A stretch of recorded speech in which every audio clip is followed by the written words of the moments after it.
ఏపీలో అంగన్వాడీ చేస్తున్న సమ్మెపై ప్రభుత్వం సీరియస్ అయింది. 2 రోజులుగా వారు చేస్తున్న సమ్మెతో రాష్ట్ర వ్యాప్తంగా అంగన్వాడీ కేంద్రాలు మూతపడ్డాయి. తాళాలు పగలగొట్టి అయినా సరే వాటిని తెరవాలంటూ గ్రామ సచివాలయ ఉద్యోగులు, మహిళా పోలీసులకు ఆదేశాలు జారీ చేసింది. పిల్లల్ని అంగన్వాడీ కేంద్రాలకు రప్పించి పౌష్టికాహారం అందజేయాలని స్పష్టం చేసింది. దీంతో ఏలూరు జిల్లాలోని అనేక చోట్ల తాళాలు పగలగొట్టి ఉద్యోగుల కేంద్రాలు తెరిచారు. మరోవైపు తమ డిమాండ్ల సాధన కోసం రాష్ట్ర వ్యాప్తంగా అంగన్వాడీలు సమ్మె కొనసాగిస్తున్నారు.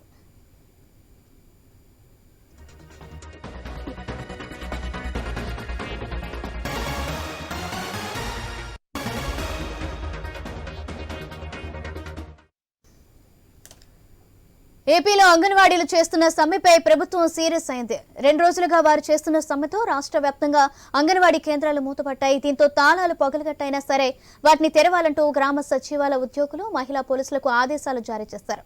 పిల్లల్ని అంగన్వాడీ కేంద్రాలకు రప్పించి పౌష్టికాహారం అందజేయాలని స్పష్టం చేశారు. దీంతో ఏలూరు జిల్లాలోని అనేక చోట్ల తాళాలు పగలగొట్టి కేంద్రాలు తెరిచారు. మరోవైపు తమ డిమాండ్ల కోసం సాధన కోసం రాష్ట్ర వ్యాప్తంగా అంగన్వాడీలు సమ్మె కొనసాగిస్తున్నారు. రైట్, ఇదే విషయానికి సంబంధించి మరింత సమాచారం మా ప్రతినిధి భార్గవ్ అందిస్తారు. భార్గవ్, రాష్ట్ర వ్యాప్తంగా అంగన్వాడీలు చేసినటువంటి సమ్మెపై ప్రభుత్వం ఖచ్చితంగా సీరియస్ అయిందని చెప్పుకోవచ్చు. నిన్న సాయంత్రం ఒకేసారి రాష్ట్ర వ్యాప్తంగా ఉన్నటువంటి జిల్లా కలెక్టర్లకు వారి ద్వారా ఎక్కడైతే మున్సిపాలిటీల్లో ఉన్నటువంటి కమిషనర్లు అలాగే మండలాల్లో ఉన్నటువంటి ఎంపీడీఓలకు కూడా ఆదేశాలు జారీ చేయడం జరిగింది. వారందరూ కూడా గ్రామ స్థాయిలో ఉన్నటువంటి సచివాలయాలు ఏవైతే ఉన్నాయో ఆ సిబ్బంది నేరుగా అంగన్వాడీ కేంద్రాలకు వెళ్లి అక్కడ వేసినటువంటి తాళాలను పగలగొట్టాలని, మరొక కొత్త తాళం వేసి దాన్ని స్వాధీనం చేసుకోవాలంటూ కూడా వారికి ఆదేశాలు ఇవ్వడం అయితే జరిగింది. అంతేకాకుండా అక్కడ పరిధిలో ఉన్నటువంటి అంగన్వాడీ ఐసిడిఎస్ ప్రాజెక్ట్ పరిధిలో ఉన్నటువంటి పిల్లలు ఎవరైతే ఉంటారో వారందరినీ కూడా అంగన్వాడీ కేంద్రాలకు రప్పించి వారికి పౌష్టిక ఆహారం అందజేయాలంటూ కూడా ప్రస్తుతం రాష్ట్ర ప్రభుత్వం వారికి ఆదేశాలు ఇవ్వడం పట్ల తీవ్ర చర్చనీయాంశంగా మారింది. మరోవైపు సమస్యల కోసం ఎన్నో రోజులుగా దాదాపు ఆగస్టు నెల నుంచి కూడా వారు ప్రభుత్వంతో చర్చలు జరిపారు. ఆ చర్చలు విఫలమయ్యాయి. విఫలమైన తర్వాత 2 రోజులుగా సమ్మె బాట పట్టారు. తాళాలన్నీ కూడా వేసి జిల్లా కలెక్టరేట్ల వద్ద, మండల కేంద్రాల్లో ఉన్నటువంటి కార్యాలయాల వద్ద కూడా వారు పూర్తిగా కూడా ధర్నాలు, ఆందోళనలు, సమ్మె చేస్తున్నటువంటి పరిస్థితి కూడా ఉంది. ఈ తరుణంలో ఈ రోజు రాజకీయ పార్టీలు కూడా వారికి మద్దతు పలికి సంఘీభావంగా దీక్షల్లో పాల్గొన్న తరుణంలో పూర్తిగా రాష్ట్ర ప్రభుత్వం తీసుకున్నటువంటి నిర్ణయం అయితే వారిని మరింత ఆగ్రహానికి గురి చేసిందని చెప్పొచ్చు. ఈ రోజు ఎక్కడైతే తాళాలు పగలగొట్టారో ఆ చర్యల పట్ల వారు తీవ్రంగా ఖండిస్తున్నారు. రాష్ట్ర ప్రభుత్వం అప్రజాస్వామికంగా వ్యవహరిస్తుంది. తాము కనీస వేతనాలు అడుగుతున్నాం.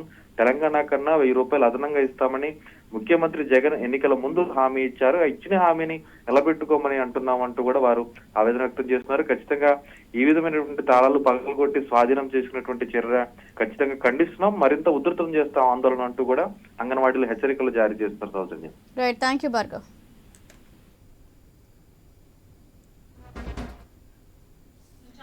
మాట్లాడుతున్నానండి. ఈ రోజు మేము సమ్మెలోకి దిగిన కారణాలు మీకు తెలుసు, కానీ తెలియనట్టుగా ఉంటున్నారు. కానీ ఆ సమ్మెలోకి మేము ఎందుకనంటే కనీస వేతనం 26,000 ఇమ్మని అడుగుతున్నాం. అసలైతే ప్రభుత్వ ఉద్యోగులకు గుర్తించాలండి. మాకు గవర్నమెంట్ ఏదో ఉద్యోగస్తులు కాదు, స్కీమ్ వర్కర్లు అని చెప్పేసి వెట్టి సాగింది. 9 నుంచి 4 గంటల వరకు గవర్నమెంట్ స్కూల్లో సమానంగా టీచర్తో సమానంగా అక్కడ పిల్లలకి సేవలు అందిస్తున్నామండి. అయినా సరే మా బతుకుల్లో మార్పు రాలేదు. కనీసం సంక్షేమ పథకాలు లేవు. సంక్షేమ పథకాలు నా భర్తకి ఎవరికైనా అంగన్వాడీ టీచర్ భర్తకి 60 సంవత్సరాలు వచ్చిన సరే పెన్షన్ లేదు. కనీసం చేయూత పథకం లేదు. అలాగనే గ్రాడ్యుయేట్, సుప్రీంకోర్టు గ్రాడ్యుయేట్ ఇమ్మని చెప్పింది, దాన్ని కూడా అమలు చేయటం లేదు.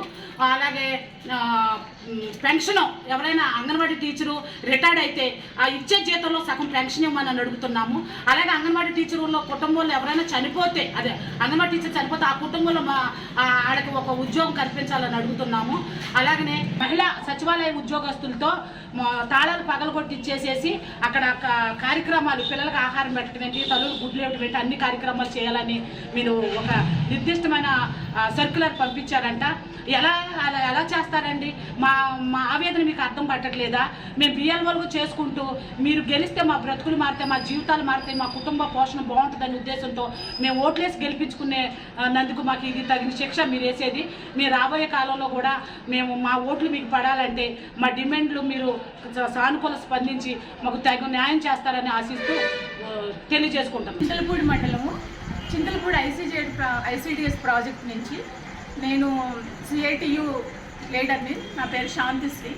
మేము నిన్న అంగన్వాడీ వర్కర్స్ మేము నిన్నటి నుంచి 3 యూనియన్లు కూడా నిన్నటి నుంచి నిరవధిక సమ్మెలోకి దిగాం. మేము మా డిమాండ్లని జగన్ గారు ఎటువంటి పరిస్థితుల్లో కూడా ఒప్పుకోకుండా మా నాయకుల్ని పిలిచి చర్చలకు పిలిచి 4.5 సంవత్సరాల నుంచి కూడా చర్చలకు పిలవకుండా వాళ్ళని మాకున్న డిమాండ్స్ని ఆయన చర్చించకుండా మమ్మల్ని సమ్మెలోకి దిగే విధంగా తీసుకొచ్చారు. ఈరోజు మేము సమ్మె చేస్తుంటే ప్రత్యామ్నాయ మార్గాలు వెతుక్కుంటున్నారు, కానీ మా సమ్మెకి గల కారణాలు ఏంటి, వాటిని మేము పరిష్కరిస్తాం అన్నది ఆయనకి ఇంతవరకు కూడా తోచటం లేదు. ఎంతవరకు కూడా మమ్మల్ని తప్పించి ప్రత్యామ్నాయ మార్గాలు చూద్దామనేదే జగన్ గారు ఇదిగా పెట్టుకున్నారు. మేము మాకున్న డిమాండ్స్ని పరిష్కరించే వరకు కూడా